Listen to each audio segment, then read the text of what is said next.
Hi guys 25th June 2020 total news analysis చూద్దామండి హిందీలోది. ఈ యొక్క టోటల్ లిస్ట్ కూడా ఇవ్వడం జరిగింది. ఆ లిస్ట్ కూడా ఒకసారి చెక్ చేయండి. సో ఇక మనకు ఫస్ట్ ఆర్టికల్ వచ్చేసి OBC panel gets 6 month extension. అంటే ఈ యొక్క ఓబీసీ ప్యానల్ అంటే ఏంటి అంటే అదర్ బ్యాక్వర్డ్ క్లాసెస్ ఏవైతే ఉన్నాయో దానికి సంబంధించిన ప్యానల్ ఏదైనా ఒక దాన్ని ఏర్పాటు చేశారనమాట. సో ఈ యొక్క అదర్ బ్యాక్వర్డ్ క్లాసెస్ ఏవైతే ఉన్నాయో వాటిలో వెనుకబడిన వాళ్ళు కానీ లేకపోతే ఈ యొక్క సబ్ క్యాస్ట్కి సంబంధించి ఏంటి అంటే ఒక రిపోర్ట్ ఇవ్వమని చెప్పేసి ప్రెసిడెంట్ ఒక ప్యానల్ని ఏర్పాటు చేశాడనమాట. దానికి సంబంధించిన ఆర్టికల్ అనమాట. ఎందుకు దీన్ని 6 months ఎక్స్టెన్షన్ అడిగారు అంటే ఈ కోవిడ్-19 కారణంగా కొంతవరకు ఏంటంటే ఈ యొక్క ప్యానల్ సంబంధించిన రిపోర్ట్ అనేది ఏమీ ముందుకు సాగలేదనమాట. సో దానికి సంబంధించి మళ్ళీ ఇది నెక్స్ట్ జూలై అంటే ఇప్పుడు జూలై 31st 2009 వరకు ఇది అయిపోవాలి. ఎక్స్టెన్షన్ అనేది జూలై ఉన్నదనమాట. సో దీన్ని ఏం చేశారు, నెక్స్ట్ ఇంకా కొనసాగించారన్నమాట ఇంకో 6 నెలల కాలం. దానికి సంబంధించిన ఆర్టికల్ ఒకసారి చూద్దాం. The OBC commission to examine sub categorised of OBCs. అంటే ఈ యొక్క కమిషన్ అనేది దేనికి అంటే సబ్ కేటగిరైజేషన్ ఆఫ్ ఓబీసీస్లో ఉన్నటువంటి ఈ యొక్క సబ్ కేటగిరైజేషన్ కోసం దీన్ని ఏర్పాటు చేయడం జరిగిందనమాట. దీన్ని ఏ ఆర్టికల్ కింద కాన్స్టిట్యూట్ చేశారు అంటే ఆర్టికల్ 340 కింద దీన్ని ప్రెసిడెంట్ అనేది ఏర్పాటు చేశారనమాట. ఆర్టికల్ 340 అనేది మనం ఈ యొక్క దీంట్లో ముఖ్యమైన ఈ టాపిక్ మొత్తంలో ముఖ్యమైన ఏంటంటే ఆర్టికల్ 340 గురించి మనం డిస్కస్ చేద్దాం. Constitution under article 340 of the constitution with the approval of presidents in October 2017. October 2017లో ఇది ఒక ఏర్పాటు చేయడం జరిగిందనమాట. సో ఏ ఆర్టికల్ కింద దీన్ని ఏర్పాటు చేశారంటే ఆర్టికల్ 340 కింద. ఈ యొక్క ఆర్టికల్ 340 అనేది ఏ పార్ట్లో ఉంది మనం చూసుకుంటే కనుక 16th part of the constitution. So article 340 గురించి చూసుకుంటే the second backward classes commission Mandal commission was appointed in 1979 to address the situation of SEBCs. అంటే ఇప్పుడు ఈ యొక్క సెకండ్ బ్యాక్వర్డ్ అంటే ఈ కమిషన్ సంబంధించి సెకండ్ బ్యాక్వర్డ్ కమిషన్ అనేది అంటే బ్యాక్వర్డ్ క్లాసెస్ సంబంధించిన కమిషన్ అనేది 1979లో మండల్ కమిషన్ అనే ఒక కమిషన్ ఏర్పాటు చేశారన్నమాట. సో ఈ యొక్క కమిషన్ చైర్పర్సన్ ఎవరంటే మండల్ అనే వ్యక్తి. సో ఆయన పేరు మీదకి ఈ కమిషన్ వచ్చింది కాబట్టి మండల్ కమిషన్ అన్నాం. సో ఎస్ఈబీసీ అంటే సోషియో ఎకనామికల్లీ లేదా సోషియో ఎడ్యుకేషనల్ బ్యాక్వర్డ్ క్లాసెస్ కింద దీన్ని చూస్తారన్నమాట. ఎస్ఈబీసీ అంటే ఏంటంటే సోషియో ఎడ్యుకేషనల్ బ్యాక్గ్రౌండ్ అనమాట, అంటే బ్యాక్వర్డ్ క్లాసెస్ సంబంధించి. సో దీన్ని కనుక చూసుకుంటే మనం ఆర్టికల్ 340లో ఏముందో చూద్దాం. Appointment of A commission to investigate the conditions of the background classes. అంటే ఇప్పుడు ఈ బ్యాక్వర్డ్ క్లాసెస్ సంబంధించినటువంటి కండిషన్స్ ఎలా ఉన్నాయి అంటే ఎవరెవరిని బ్యాక్వర్డ్ క్లాసెస్లో పెట్టవచ్చు, దీంట్లో సబ్ క్లాసెస్ ఎలా పెట్టవచ్చు, దానికి సంబంధించినటువంటి ఈ యొక్క అపాయింట్మెంట్స్ అన్నీ కూడా ఒక కమిషన్ అపాయింట్ చేసే అధికారం అనేది ప్రెసిడెంట్కి ఉంటుందన్నమాట. సో దానికి సంబంధించిందనమాట. The commission to examine sub categorization of OBC. So ఈ యొక్క ఓబీసీలో సబ్ కేటగిరైజేషన్ చేయడం కోసం దీన్ని ఏర్పాటు చేశాడు. Headed by the retired justice G Rohini అనే ఒక శ్రీమతి జి రోహిణి అనే లేడీ యొక్క రిటైర్డ్ జస్టిస్ ఎవరైతే ఉన్నారో ఆమె హెడ్ అనమాట. News the commission was not able to complete the task due to lockdown and restrictions imposed because of the pandemic. అంటే ఈ కమిషన్ అనేది ఈ యొక్క లాక్డౌన్ కారణంగా ఈ రెస్ట్రిక్షన్స్ వల్ల తన యొక్క రిపోర్ట్ని అందజేయలేకపోయిందనమాట. దానికోసమే దీన్ని ఏర్పాటు తిరిగి పునరుద్ధరించారు. ఒక 6 నెలల కాల పాలన పాటు ఎక్స్పాండ్ చేశారు. Terms extended 6 months up to January 2021. అంటే జూలై 2020లో అయిపోవాల్సింది ఇంకో 6 months ఎక్స్టెండ్ చేశారనమాట. Benefits persons belonging to the sum of the castes communities included in the central list of the SEBCs but are not able to get many major benefits of existing schemes of reservation for OBC in a central government post and admission in central government education institutions will be benefited. అంటే ఎవరైతే ఈ యొక్క దాంట్లో లిస్టులో ఉండి సరైనటువంటి ఈ యొక్క ప్రయోజనాలు పొందలేని వాళ్ళందరినీ కూడా వాళ్ళని ఐడెంటిఫై చేసి వాళ్ళకి సరైనటువంటి గవర్నమెంట్ ఎడ్యుకేషన్ ఇన్స్టిట్యూట్స్ కానీ లేకపోతే వాళ్ళకి పోస్టులకు సంబంధించి అడ్మిషన్ సంబంధించి సరైన ప్రయోజనాలు చేకూర్చడం, ముఖ్యంగా సోషియో ఎడ్యుకేషనల్లీ బ్యాక్గ్రౌండ్ సంబంధించిన వాళ్ళని ముఖ్యంగా బ్యాక్వర్డ్ సంబంధించిన క్లాసెస్ గురించి దీన్ని ఇన్వెస్టిగేషన్ చేశారన్నమాట. టర్మ్స్ ఆఫ్ రిఫరెన్స్ దీనికి దేనికి సంబంధించి రిఫరెన్స్ ఇచ్చారు to examine the extent of inequitable distribution of benefits of reservation among the caste communities which are included in the broad category of OBC with reference to the such classes included in the central list. So ఇవేంటి అంటే inequalities ఈ యొక్క ఓబీసీలో చాలా list ఉందన్నమాట. So ఆ లిస్టులో అందరికీ సరైనటువంటి ప్రాధాన్యతలు లేకుండా ఇన్ఈక్వాలిటీస్ ఉన్నాయన్నమాట. సో దాన్ని బ్యాలెన్స్ చేయడం దీని యొక్క కమిషన్ యొక్క ముఖ్యమైనటువంటి ఉద్దేశం. To work out the mechanism criteria norms and parameters in a scientific approach for subcategorization within such OBCs.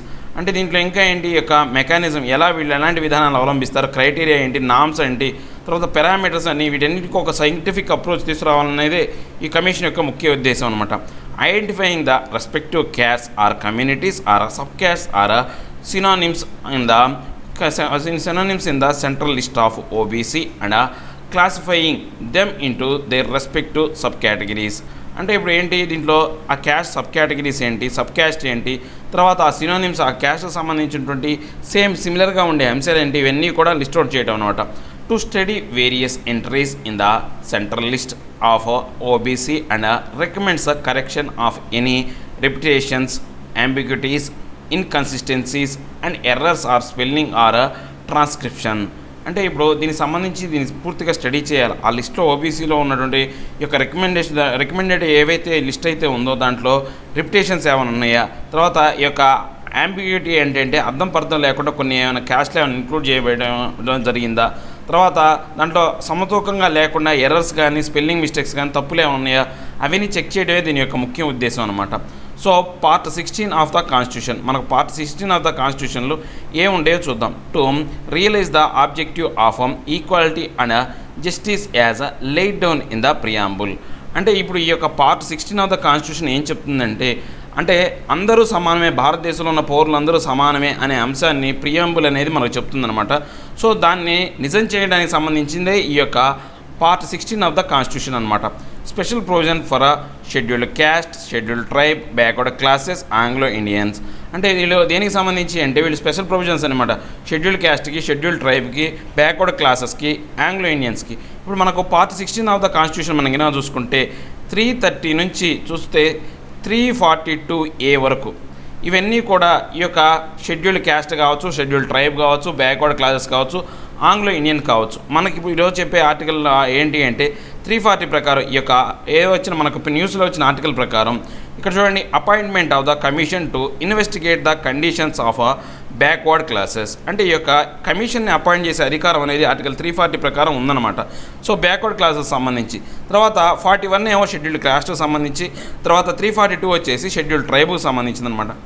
ఇలా పూర్తిగా ఇవ్వడం జరిగిందనమాట. మనకు 330 నుంచి చూసుకుంటే reservation of seat for scheduled caste and scheduled tribe in the house of the people. అంటే ఈ యొక్క సభల్లో ఏవైతే షెడ్యూల్డ్ క్యాస్ట్ వాళ్ళకి, షెడ్యూల్డ్ ట్రైబ్ వాళ్ళకి హౌసెస్లో వాళ్ళకి రిజర్వేషన్ కల్పించడం అనమాట. నెక్స్ట్ 331 వచ్చేసి representation of Anglo Indian community in the house of the people. ఈ 331లో ఆంగ్లో ఇండియన్కి సంబంధించి వాళ్ళకు హౌస్లో వాళ్ళకు వాళ్ళ మెజారిటీ కల్పించడం అనమాట, ఏదైతే ఒక పదవుల హోదా కలిగించడం అనమాట. సో అలా మనం చూసుకుంటే 330 నుంచి 342 వరకు కూడా ఈ యొక్క మన రాజ్యాంగంలో ప్రియాంబుల్లో ఏదైతే చట్టం ముందు అందరూ సమానులే, లేకపోతే భారతదేశంలో ప్రతి ఒక్క పౌరుడు సమానుడే అని చెప్పడానికి, ఆ నిర్వచనానికి ఉపయోగపడే విధంగా ఈ యొక్క పార్ట్ 16 ఆఫ్ ద కాన్స్టిట్యూషన్ అనేది తోడ్పడుతుంది అనమాట. ఇక మన నెక్స్ట్ ఆర్టికల్ చూసుకుంటే China, Kashmir and the ghost of August 5. అంటే ఇప్పుడు China, Kashmir and the ghost of August 5.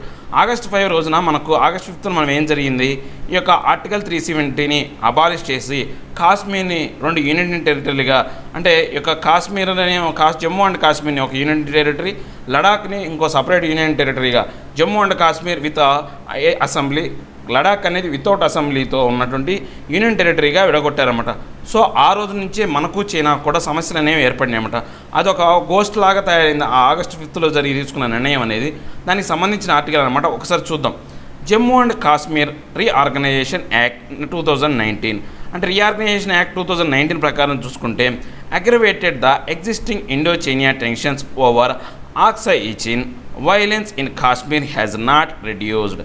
అంటే ఇప్పుడు ఏమైంది, ఈ యొక్క చర్య అనేది ఆ యొక్క reorganization act, Jammu and Kashmir organization act 2019 ప్రకారం పూర్తిగా ఇక్కడ ఏంటి అంటే భారతదేశానికి చైనాకి మధ్య అంటే వివాదాస్పదమైనటువంటి ఈ ఆక్సై ఇచిన్ వల్ల ఒక సమస్యాత్మక ప్రాంతంగా తలెత్తి వివాదాస్పదంగా తయారైందనమాట. ఈ యొక్క కాశ్మీర్కి సంబంధించిన అంశాల్లో కాశ్మీర్ వ్యాలీలో కానీ అక్కడ ఎటువంటి వైలేషన్ అనేది తగ్గలేదన్నమాట ఆ యొక్క చట్టం వచ్చినప్పటికీ కూడా. J&K reorganisation act impact on India Pak relations. అంటే ఇప్పుడు ఈ యొక్క J&K రీఆర్గనైజేషన్ యాక్ట్ అనేది భారతదేశానికి పాకిస్తాన్కి మధ్య సంబంధాలను కూడా దెబ్బతీసిందనమాట. Pakistan officials accuse India of breaching the Simla agreement of 1972. Pakistan ఏం చెప్తుంది, భారతదేశం అనేది 1972లో సిమ్లా అగ్రిమెంట్ ఏదైతే ఉందో ఆ ఒప్పందానికి తూట్లు పడిచే విధంగా వ్యవహరించింది. ఈ సిమ్లా ఒప్పందం అనేది ఈ యొక్క ఇందిరాగాంధీకి తర్వాత అలీ భుట్టోకి మధ్య జరిగిందనమాట. చూద్దాం ఒకసారి ఆ సిమ్లా ప్యాక్ట్ గురించి కూడా. Simla agreement 1972 signed by the PM Indira Gandhi and president Zulfikar Ali Bhutto. ఎవరు, పాకిస్తాన్ ప్రెసిడెంట్ అయినటువంటి జుల్ఫికర్ అలీ భుట్టోకి మన యొక్క ప్రైమ్ మినిస్టర్ అయినటువంటి ఇందిరాగాంధీ మధ్య జరిగిందనమాట. మోర్ దాన్ ఏ పీస్ ట్రీటీ, అంటే ఇది చాలా శాంతియుతమైనటువంటి, అంటే పీస్ ట్రీటీకి మించిందనమాట. ఇది ఏ comprehensive blue print for good neighbourly relations between India and Pakistan. అంటే స్నేహపూర్వకమైన ఈ యొక్క, అంటే రెండు కూడా మనకు ఏంటి, పొరుగు దేశాలు అనమాట, ఒకదానికొకటి పొరుగు దేశాలు కాబట్టి స్నేహపూర్వకంగా ఉండే బ్లూ ప్రింట్ లాంటిది ఈ యొక్క సిమ్లా ప్యాక్ట్ అనేది. Principles of the Simla agreement, అసలు సిమ్లా అగ్రిమెంట్లో ఒప్పందాలు ఏంటో చూద్దాం. A mutual commitment to the peaceful resolution of all issues through direct bilateral approach. So ఇప్పుడు ఏమైనా సరే ఒక మ్యూచువల్ కమిట్మెంట్ అనేది ఉండాలా. ఏదైనా సరే ఒక పీస్ఫుల్గా రిజల్యూషన్ తీసుకురావాలి అంటే ఇద్దరి యొక్క సమ్మతితో బైలాటరల్గా దౌత్యపరమైన అప్రోచ్ ద్వారానే ఆ సమస్యను పరిష్కరించుకోవాలన్నమాట. To build the foundations of cooperative relationship with special focus on people to people contact.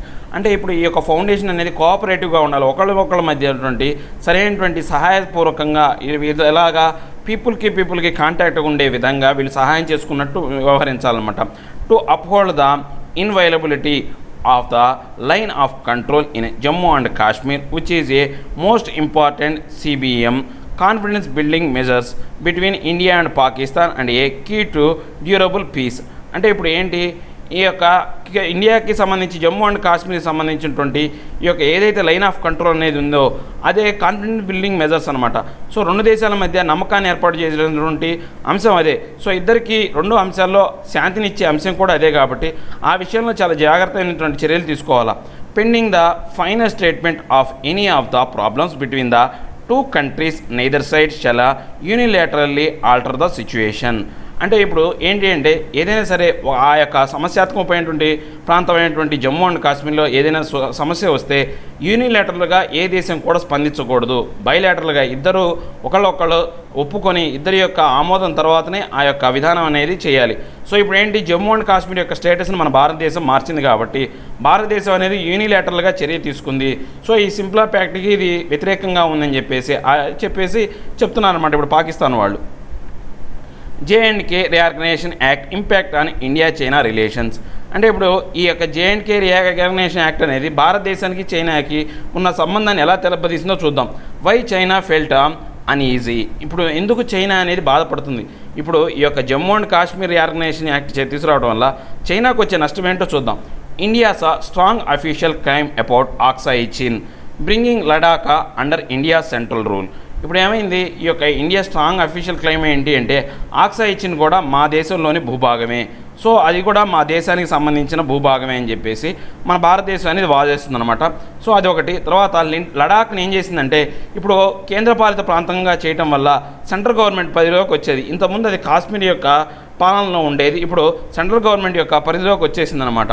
So ఇప్పుడు ఏమైందంటే ఈ యొక్క ఆక్సాయి చిన్ ప్రాంతాన్ని కనుక మనం కనుక ఆక్రమించుకుంటే పాకిస్తాన్కి ఈ యొక్క చైనాకి మధ్య ఈ యొక్క బోర్డర్ అనేది లేదు. సో మన భారతదేశాన్ని ఆక్రమించుకోవడం ద్వారా ఆ రెండింటికి బోర్డర్ అనేది ఏర్పడింది. కానీ సో వాటికి మధ్య సత్సంబంధం ఏదైతే బోర్డర్ కంట్రీస్ అంటామో అవన్నీ తెగిపోద్ది అనమాట.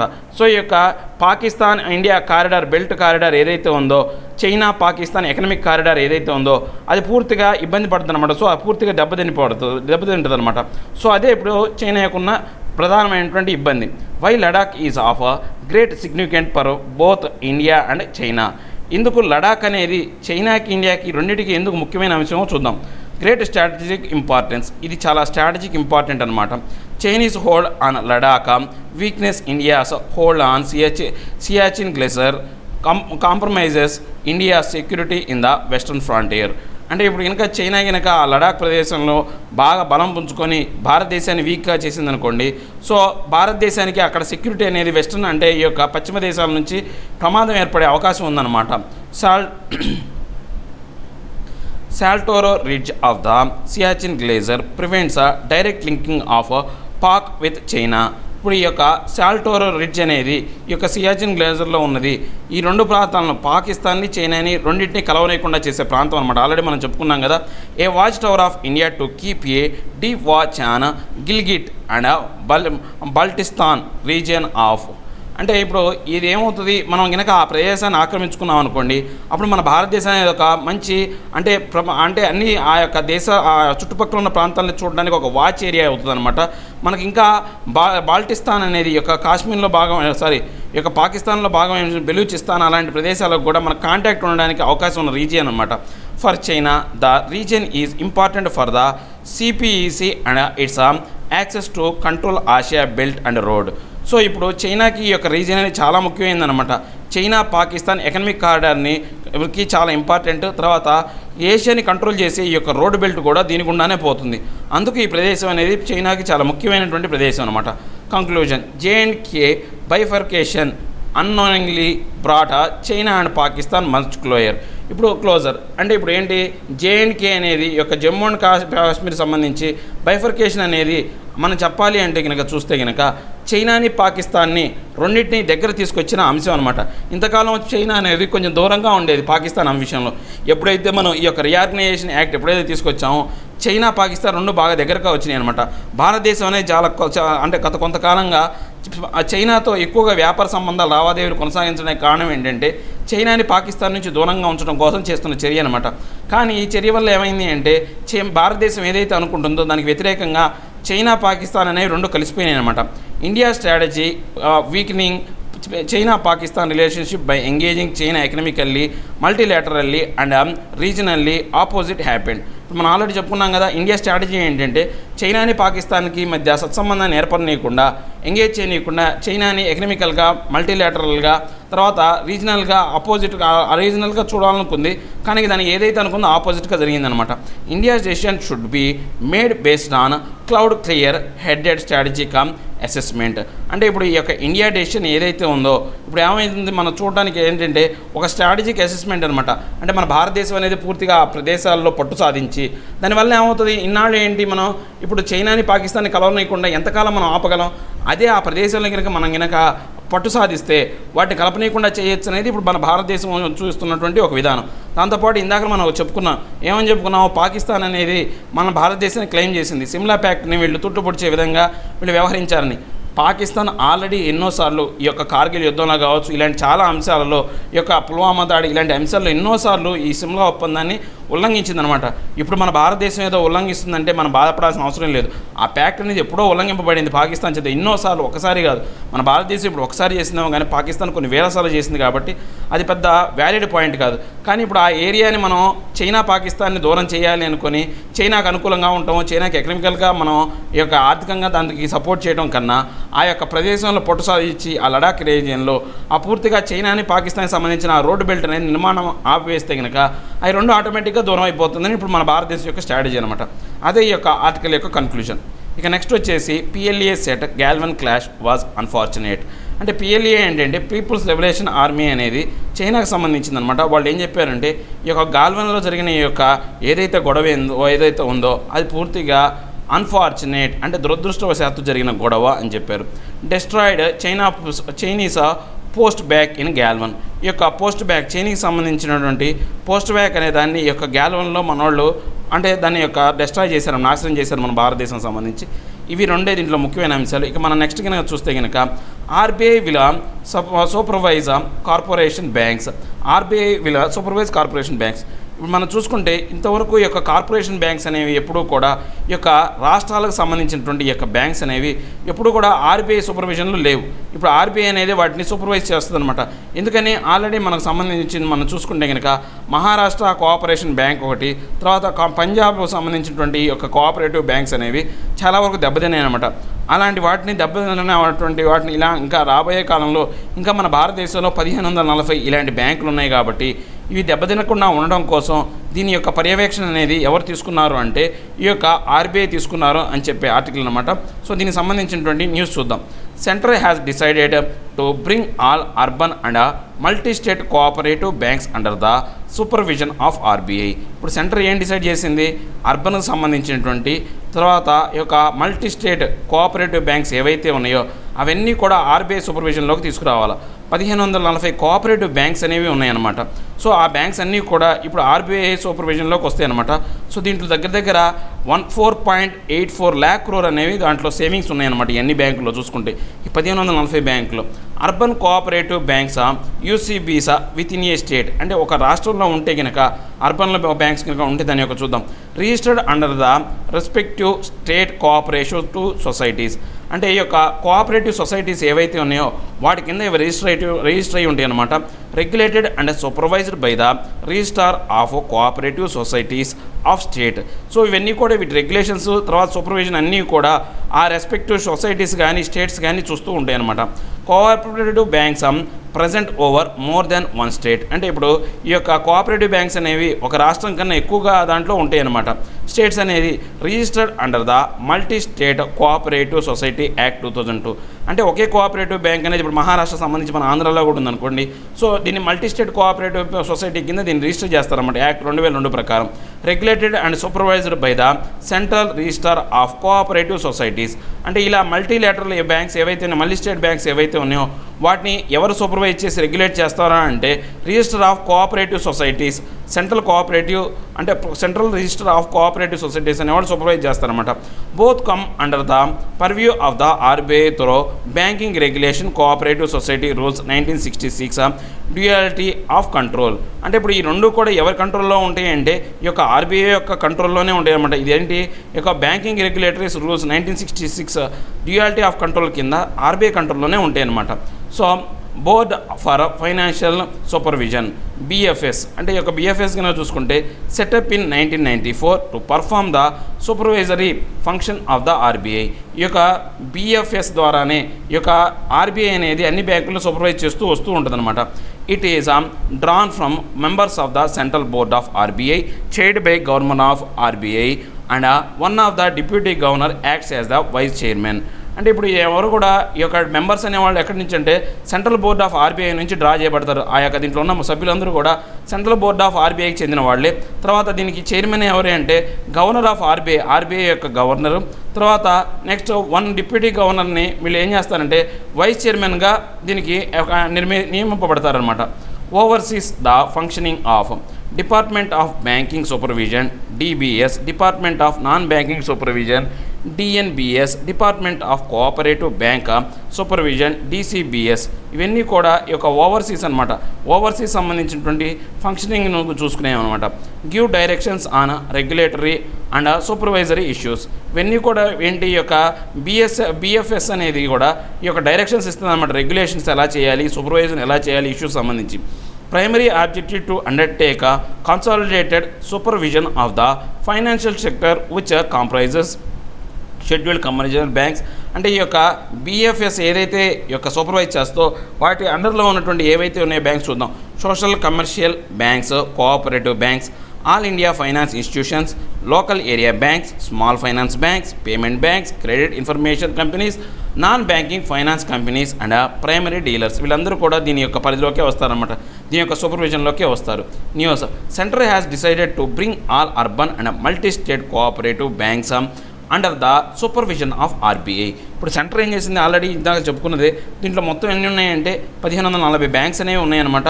సో దీంట్లో డిపాజిటర్స్ ఎంతమంది ఉన్నారంటే 8.6 కోట్ల మంది ఉన్నారు. వాళ్ళ యొక్క అమౌంట్ ఎంత ఉందంటే 4.84 లక్షల కోట్లు అనేది ఉందన్నమాట. సో ఈ యొక్క సిగ్నిఫికెంట్ డెసిషన్ అనేది ఎందుకు తీసుకున్నారో చూద్దాం.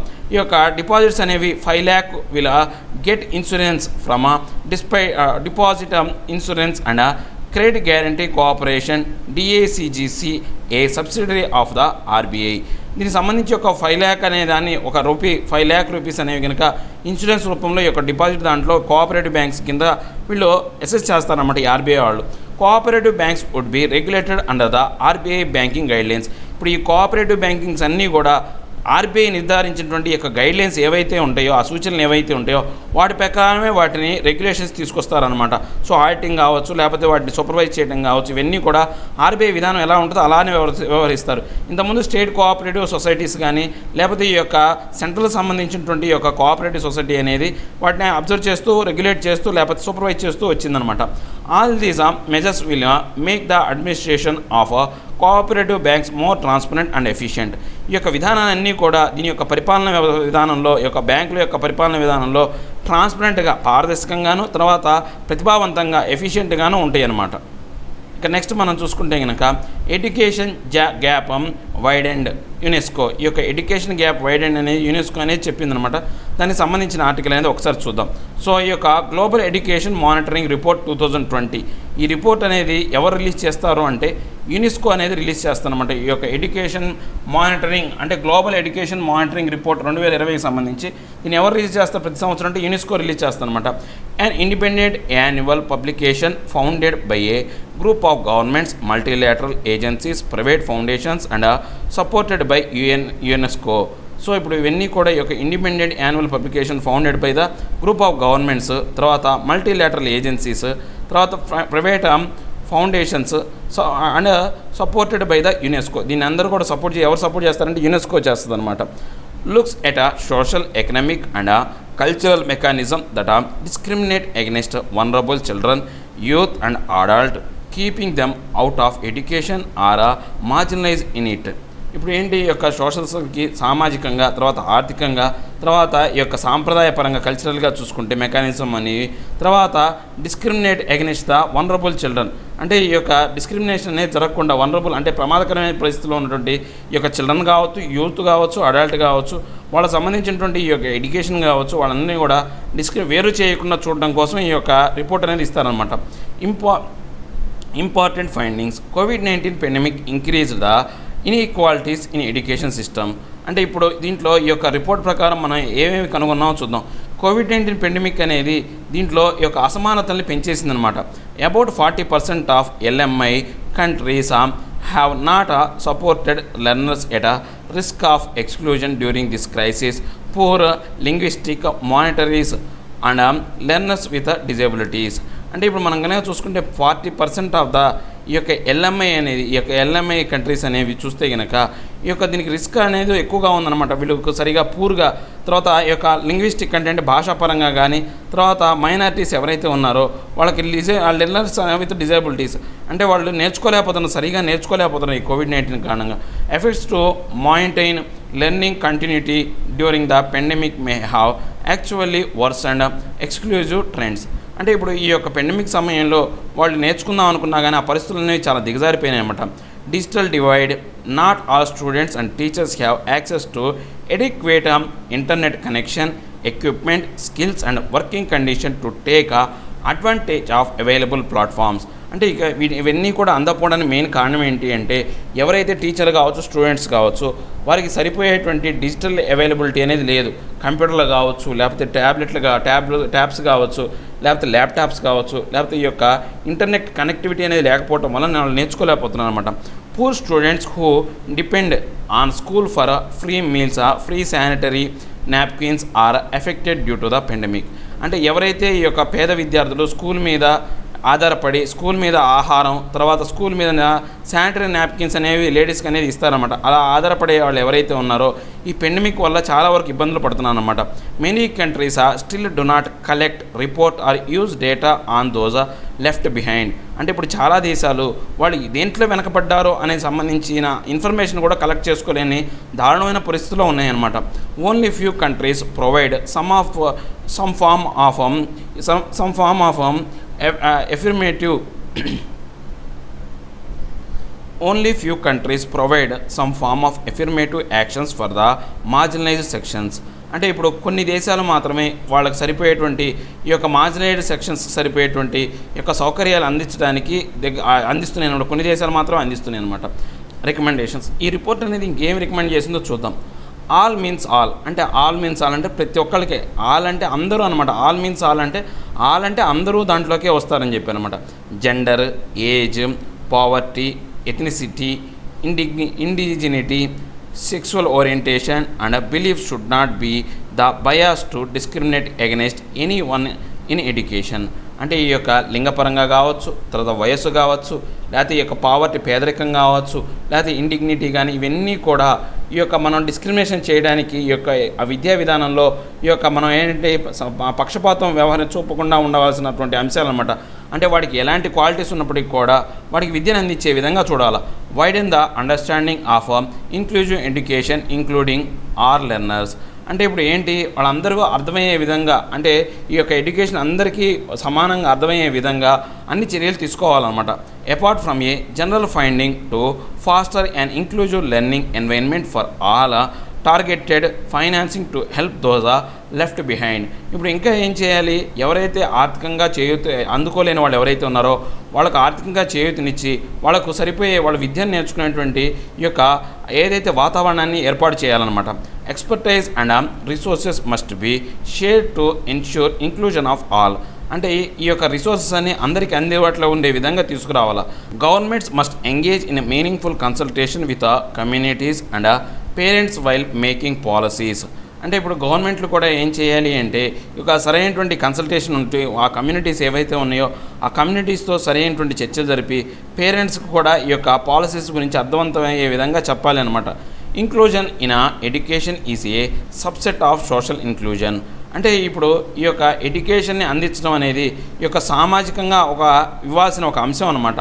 Governments at different levels and respective departments must collaborate in identifying needs and designing inclusion programmes. అంటే గవర్నమెంట్స్ అన్నీ కూడా డిఫరెంట్ లెవెల్స్లో ఇటు సంబంధించి డిపార్ట్మెంట్ సంబంధించి కోఆపరేషన్ అన్నీ ఐడెంటిఫై చేసి వాళ్ళకి డిజైన్ చేయాలి ఇంక్లూజన్ లెవెల్లో.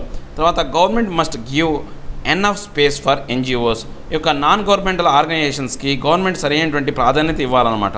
So provide for a flexible relevant and accessible curriculum for all. So ఈ యొక్క కరిక్యులం అనేది, అంటే ఈ యొక్క కరిక్యులం అంటే ఏంటి అంటే మనం చెప్తాం కదా, సిలబస్ ఏదైతే ఉందో ఆ సిలబస్ అనేది అందరికీ ఫ్లెక్సిబుల్గా రిలవెంట్గా అందరికీ సమానంగా అర్థమయ్యే విధంగా అందరికీ అందుబాటులో ఉండే విధంగా ఈ కరిక్యులం అనేది ఉండాలన్నమాట. ఇవి ఈ యొక్క దాంట్లో యొక్క రికమెండేషన్స్. ఇక మనం నెక్స్ట్ చూసుకుంటే India GDP to contract 4.5% on COVID-19 IMF. So ఇప్పుడు ఈ యొక్క గ్లోబల్గా యొక్క జీడిపి అనేది మన భారతదేశం యొక్క జీడిపి అనేది 4.5% అనేది పడిపోద్దని చెప్పేసి IMF అనేది చెప్పిందనమాట. సో ఈ యొక్క ఇంటర్నేషనల్ జీడిపి కావచ్చు లేకపోతే స్టేట్స్ జీడిపి అనేది ఈ యొక్క IMF అనేది ఈ యొక్క జీడిపి అనేది కౌంట్ చేస్తూ ఉంటుంది అనమాట. ఇది చాలా ఇంపార్టెంట్ బిట్. దీనికి సంబంధించిన మన యొక్క బిట్స్ కూడా నెక్స్ట్ చూద్దాం. వరల్డ్ ఎకనామిక్ అవుట్లెట్, ఈ యొక్క వరల్డ్ ఎకనామిక్ అవుట్లెట్ అనేది ఎవరు ఇస్తారో చూద్దాం. They are a survey by the international monetary fund published twice a year. దీన్ని ఎవరు సర్వే చేస్తారు అంటే ఈ యొక్క ఇంటర్నేషనల్ మానిటరీ ఫండ్ అనేది IMF అనేది దీన్ని సంవత్సరంలో 2 సార్లు పబ్లిష్ చేస్తుంది అనమాట. సో వరల్డ్ ఎకనామిక్ అవుట్లుక్ ప్రకారం ఈ యొక్క జీడిపి అనేది కౌంట్ చేయడం జరుగుతుంది అనమాట. It presents IMF's analysis of global economic development during the near and medium term. అంటే దీని ప్రకారం ఏంటంటే ఈ MF ఏం చెప్తుందంటే ఈ యొక్క అనాలిసిస్ అనేది ఇస్తుంది అనమాట. గ్లోబల్గా ఎకనామిక్ డెవలప్మెంట్ అనేది ఎలాగా రాబోయే కాలంలో ఎలా ఉండబోతుందని చెప్తుంది అనమాట. Provides an overview and more detailed analysis of the world economy. ఇప్పుడు ఏంటిది, ప్రొవైడ్గా ఓవర్వ్యూ ఇస్తుంది, ప్రపంచం మొత్తం ఓవర్వ్యూ ఇస్తుంది, తర్వాత డీటెయిల్డ్ అనాలిసిస్ కూడా ఇస్తుంది అనమాట వరల్డ్ ఎకానమీకి సంబంధించి. సో ఒక వరల్డ్ ఎకనామిక్ అవుట్లుక్ అప్డేట్ గురించి చూస్తే data released since April 2020 suggest an even deeper down turn offer several economies than previous projected. అంటే ఇప్పుడు ఈ యొక్క 2020లో ఏప్రిల్లో ఈ యొక్క రిపోర్ట్ ప్రకారం ఏంటి అంటే ఇంతకుముందు ప్రొజెక్షన్ కన్నా చాలా వరకు చాలా డౌన్ గ్రేడ్లో ఉందన్నమాట. ఎందుకని కోవిడ్-19 కారణంగా పూర్తిగా ఈ యొక్క పనులన్నీ ఆగిపోయినాయి.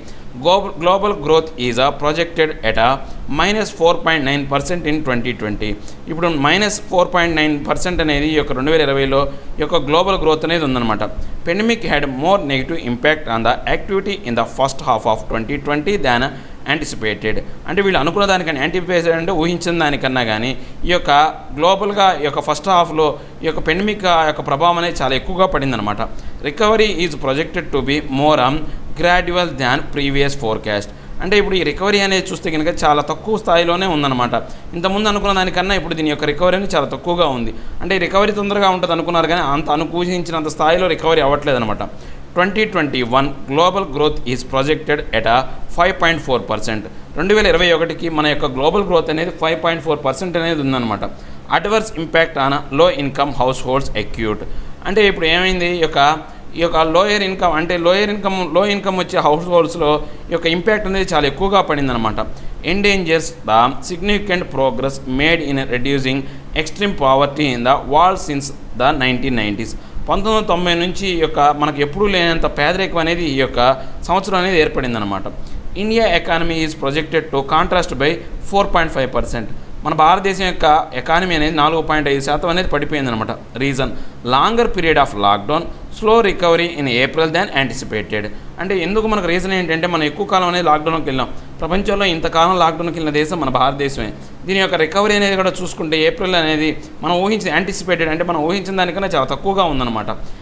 Emerging market economies' average fiscal response to the pandemic is estimated at 5% of GDP is less than advanced economies. అంటే ఇప్పుడు మనం కనుక చూస్తే కనుక ఈ యొక్క ఎకనామిక్ ఏవైతే మార్కెట్ ఎకానమీస్ ఏవైతే ఉన్నాయో వాటి దాంతో చూసుకుంటే ఈ యొక్క 5% జీడిపి అనేది ఇంకా మన ఎస్టిమేటెడ్ కంటే దానికన్నా తక్కువగా ఉందన్నమాట. India provided liquidity support of 4.5% of GDP, loans and guarantees for business and farmers and equity injections into financial institutions and electricity sector. India ఏంటి ఈ యొక్క జీడిపిలో 4.5% అనేది లోన్ రూపంలో, గ్యారంటీ రూపంలో బిజినెస్లకి లేదా ఫార్మర్స్కి, తర్వాత ఈక్విటీ ఇంజెక్షన్స్ రూపంలో ఫైనాన్షియల్ ఇన్స్టిట్యూషన్కి, తర్వాత ఎలక్ట్రిసిటీ సెక్టార్లకి అనే పెట్టుబడులు పెట్టిందనమాట. Suggestions all countries should ensure that their health care system are adequately sourced. ఇప్పుడు దీని యొక్క సలహాలు ఏంటి అంటే ఈ యొక్క IMF యొక్క సలహాల ప్రకారం, ఈ యొక్క అవుట్లుక్ ప్రకారం సలహాలు ఏంటంటే అన్ని దేశాలు కూడా వాళ్ళ యొక్క ఆరోగ్యానికి సంబంధించి, హెల్త్ సిస్టమ్ సంబంధించి సరైనటువంటి ఈ యొక్క రీసోర్స్ అనే దాని ప్రకారం వాళ్ళ యొక్క సరిపోయేంత విధంగా ఈ యొక్క ఆరోగ్య వ్యవస్థ అనేది బాగు చేసుకోవాలన్నమాట. Where lockdowns are required, economic policy should continue to mitigate household income losses with seizable well targeted measures. Government should provide support to firms suffering the consequences of mandated restrictions on activity. అంటే ఇప్పుడు ఈ lockdown ఎప్పుడైనా ఇంకా రాబోయే కాలంలో పెట్టినప్పటికీ కూడా ఏవైతే ఈ యొక్క హౌస్ హోల్డ్ ఎకానమీస్ ఏవైతే ఉన్నాయో వాళ్ళు ఎక్కువ నష్టపోకుండా వాళ్ళు సరైనటువంటి గవర్నమెంట్ అనేది సహాయ సహకారాలు అందించాలన్నమాట. Strong multilateral cooperation is essential. అంటే ఇప్పుడు ప్రపంచంలోని అన్ని దేశాలు అంటే మల్టీలాటరల్ అంటే అందరూ కలిసి కోఆపరేటివ్గా ఉండటం అనేది అనివార్యం అనమాట, అవసరం అనమాట. Policy makers must cooperate to resolve trade and technology tensions. They endanger the eventual recovery from the crisis. అంటే ఈ యొక్క పాలసీ మేకర్స్ అంటే ఈ యొక్క దేశాధినేతలు ఎవరైతే ఉన్నారో అంటే వాళ్ళే కదా చట్టసభల్లో చట్టాలు చేసేది, ఈ యొక్క నాయకులే కదా, వాళ్ళందరూ కూడా ఒకరికొకరు సహాయకారిగా ఉంటూ ఈ యొక్క వ్యాపారానికి సంబంధించినటువంటి ఏవైతే ఈ యొక్క ఇబ్బందులు కానీ ఏమైనా ఉంటే కనుక ఆ సమస్యలు పరిష్కరించుకోవాలి. ఎందుకని ఇవి ఇంకా రాబోయే కాలంలో సంక్షోభాన్ని పడేసే విధంగా ఉంటాయి అన్నమాట. ఇలాంటి పనులు చేయకూడదని వాళ్ళు చెప్తున్నారు అనమాట. ఇక ఇవ్వండి ఈరోజు ఆర్టికల్ ఎక్స్ప్లెనేషన్. ఇక్కడ మనం ప్రాక్టీస్ క్వశ్చన్లోకి వస్తే కనుక ఇక ఫస్ట్ మనం ఒక 2 క్వశ్చన్స్ అనేవి మిస్ చేసాం, చూద్దాం ఒకసారి అవి చూద్దాం. The global education monitoring report is released. అంటే ఇది ఎవరు రిలీజ్ చేశారు ఈ యొక్క రిపోర్ట్ అనే దాన్ని ఆల్రెడీ మనం చెప్పుకున్నాం. యునెస్కో అనేది రిలీజ్ చేసిందని మనం చెప్పుకున్నాం. ఇక నెక్స్ట్ మనం చూస్తే కనుక నెక్స్ట్ క్వశ్చన్ చూస్తే కనుక which of the following is published by the international monetary fund. ఇప్పుడు ఇంటర్నేషనల్ మానిటరీ ఫండ్ అనేది దేన్ని మనకు పబ్లిష్ చేస్తూ చూద్దాం. వరల్డ్ ఎకనామిక్ అవుట్లెట్ ఇప్పుడే చూసాం. తర్వాత గ్లోబల్ ఫైనాన్షియల్ స్టెబిలిటీ రిపోర్ట్ కూడా ఈ యొక్క IMFఏ చూస్తుంది. సో గ్లోబల్ ఎకనామిక్ ప్రాస్పెక్టివ్ అనేది ఈ యొక్క ఏదైతే వరల్డ్ బ్యాంక్ ఉందో WB వరల్డ్ బ్యాంక్ మాత్రం చూస్తుంది అనమాట. సో ఎకనామిక్ ప్రాస్పెక్టివ్ వచ్చేసి వరల్డ్ బ్యాంక్ చూస్తుంది. ఒక global financial stability report, world economic outlook అనేది ఈ 2 IMF చూస్తుంది. So option is B. ఇక నెక్స్ట్ క్వశ్చన్ చూస్తే consider the following statements. Under the Article 340, President may appoint a commission to investigate and recommend steps to improve the conditions of socially and educationally background classes. Yes, ఇది కరెక్టే. సోషల్గా education అంటే మనం ఇందాక చెప్పుకున్నాం SC BC అని చెప్పుకున్నాము. So దానికి సంబంధించి ఆర్టికల్ 340 అనేది దాన్ని రిఫర్ చేస్తుందని చెప్పాము. Correct. The report of the above mentioned commission has to be laid before each house of the parliament. అంటే ఇప్పుడు ఎవరో దీన్ని రికమెండ్ చేశారు, ప్రెసిడెంట్ రికమెండ్ చేశాడు. ప్రెసిడెంట్ రికమెండ్ చేస్తే ఎప్పుడైనా సరే ఏదైనా ప్రెసిడెంట్ రికమెండ్ చేశాడంటే అది ఖచ్చితంగా చట్టసభల ముందే దాన్ని రిలీజ్ చేయాలన్నమాట. సో ఈ 2 హౌస్ల యొక్క పార్లమెంట్ యొక్క చట్టసభల్లో దీన్ని రిపోర్ట్ అనే దాన్ని పెడతారనమాట. ఇది కూడా కరెక్ట్ ఆప్షనే. సో బోత్ 1 and 2 మన ఆప్షన్ వచ్చేసి. ఇక నెక్స్ట్ చూసుకుంటే కనుక consider the following statements regarding the board for financial supervision BFS of RBI. It primary objective to undertake a consolidated supervision of the financial sector comprising of scheduled commercial and cooperative banks, local area banks, small finance banks, payments banks, credit information companies and non-banking finance companies. So ఇవన్నీ కూడా RBI యొక్క సూపర్విజన్లోనే ఉంటాయి కాబట్టి ఇది కరెక్టే. BFS is chaired by the minister of finance. కానీ మనం ఇందాక చెప్పాం ఆర్బీఐ గవర్నర్ ఎవరైతే ఉంటారో అతనే చైర్పర్సన్గా ఉంటాడు. తర్వాత వైస్ ప్రెసిడెంట్ కూడా ఆర్బీఐకి సంబంధించినటువంటి ఈ యొక్క వ్యక్తి ఎవరైతే ఉంటారో వాళ్ళనే పెట్టుకుంటారని చెప్పారు. So option 1 is the right answer. So option A is the right answer. So మనం ఆల్రెడీ క్వశ్చన్స్ కూడా ఆన్సర్స్ కూడా ఇచ్చాం చూడండి. ఇవండి ఈరోజు హిందూలోని టోటల్ న్యూస్ అనాలిసిస్ ఎక్స్ప్లెనేషన్. నా ఎక్స్ప్లెనేషన్ మీకు నచ్చినట్లయితే లైక్ చేయండి, షేర్ చేయండి. మీరు ఏదైనా చెప్పాలి అనుకుంటే కింద కామెంట్ రూపంలో తెలియచేయండి. ఇంకా ఎవరైనా సబ్స్క్రైబ్ అవ్వాలంటే సబ్స్క్రైబ్ అవ్వండి. Thank you very much.